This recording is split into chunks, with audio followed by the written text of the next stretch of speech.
Bagaimana perasaan sahabat ketika analisa Bosman mengharap Trump menang ternyata salah? Pasti banyak yang bersyukur dan nyukurin si Bosman. Biar mampus lu dasar anti pemerintah. Oh gitu ya, Bosman sejak kapan anti pemerintah? Anti asing yang membelain pejabat mungkin iya. Anti hutang asing yang dibela pejabat mungkin iya. Keduanya seakan agen asing-asing yang tak bagaimana masih dipercaya menjabat. Dan mungkin satu-satunya yang paling kenceng anti mereka, bukan anti pemerintahan. Ya, mudah-mudahan sahabat semua paham. Pastinya banyak yang senang ternyata analisa Bosman akan Trump salah. Karena kalau Trump jadi lagi, komunis Tiongkok bisa-bisa hilang dari peta dunia dalam 10 tahun ke depan. Jangan-jangan loh ya. Tapi bener sih, alangkah ngerinya kalau ternyata analisa Bosman tepat. Trump yang dilantik 20 Januari 2021 nanti pasti jadi ngeri. Jangan-jangan analisa yang lain tentang compang-campingnya negara ke depan jadi kejadian. Tentang pengusaha Tiongkok yang dilindungi pejabat mengenduk sumber daya alam Indonesia ternyata merugikan, semua bakal jadi benar. Sungguh urusan Trump, saya secara pribadi menganalisa Trump memang karena suka akan kebijakannya yang mengutamakan Amerika atau disebut America First. Karena aslinya kalau kita dapat mandat, kita akan meniru hal yang sama, yaitu membuat Indonesia First. Kebijakan Indonesia First ini jauh-jauh beda dengan kebijakan ekonomi saat ini yang dijalankan oleh pejabat yang lebih memilih trading atau berdagang dengan negara besar, terutama komunis Tiongkok. Walau kita tahu efek jago impor itu membuat Indonesia tidak menjadi negara produsen lagi, dengan bukti indeks industri nasional jauh di bawah beberapa presiden dan pejabat sebelum ini. Pertumbuhan industri biasanya di atas pertumbuhan nasional.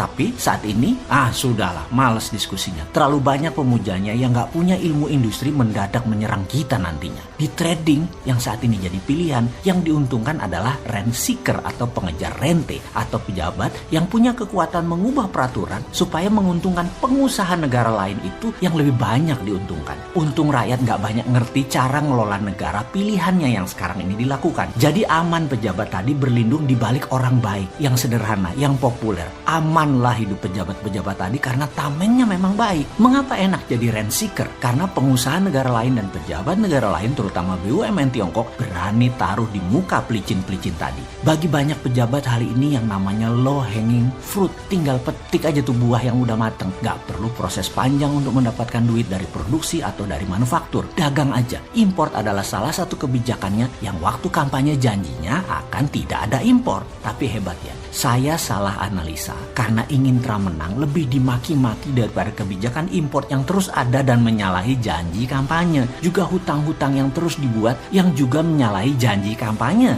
Ini tidak dipermasalahkan. Mangkraknya proyek LRT, nggak kelarnya ibu kota, salah janji kampanye jauh lebih mulia daripada salah analisa Trump yang anti Tiongkok kalah di Pilpres Amerika. Saya salah analisa saja belum tentu. Kalau 20 Januari 2021 Trump dilantik, apa lu pada cium tangan Bosman? Ya enggak lah, kita asik-asik aja. Kita bukan kayak pejabat yang jumawa pamer-pamer. Mau bener mau salah itu hanya analisa, nggak ada yang harus dibanggakan. Tapi salah janji kampanye tidak dosa, malah dipuja-puja. Ini saya heran.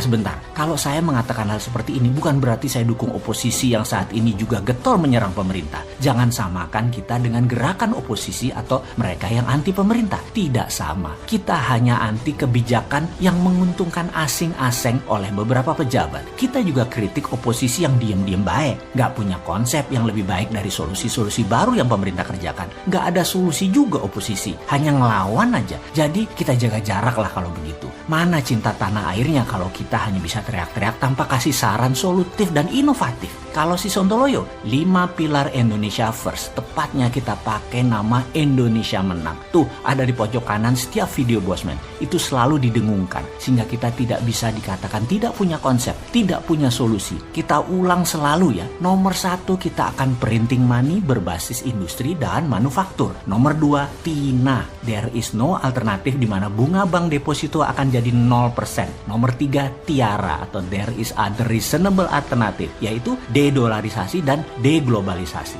Deglobalisasi adalah antitesa global supply chains menjadi domestic supply chains. Yang dua lagi semua sahabat sudah tahu, tidak perlu kita teruskan. Dengan kebijakan ini, IMF bakal gigit jari. Juga pejabat agen IMF dan agen World Bank akan gigit jari. Juga pemburu rente, pembela BUMN komunis Tiongkok akan kita gulung semua pabrik yang mengambil sumber daya alam Indonesia tadi. Juga perusahaan asing lainnya yang mengeduk sumber daya alam. Asing hanya boleh masuk di midstream industri industri di tengah, tidak boleh di hulu. Dana asing kita tidak anti, tapi masuknya beda. Bukan untuk FDI atau Foreign Direct Investment. Mereka dikhususkan untuk mengembangkan lingkungan hidup, alih teknologi, dan digitalisasi. Uang asing, payment system asing, seperti Alipay, WeChat, Libra, semua akan dibuat e-rupiahnya. Indonesia akan punya digital currency juga. Untuk urusan beginian jangan ragukan Bosman. Skala kecil semua dibangun menunjukkan seriusnya membangun tanah air. Walaupun skala swasta, karena gak bakal orang seperti Bosman ini dapat tempat di pemerintahan yang pro trading, pro impor, pro IMF, pro BUMN Tiongkok, gak bakalan. Kalian saja pejabat menikmati 4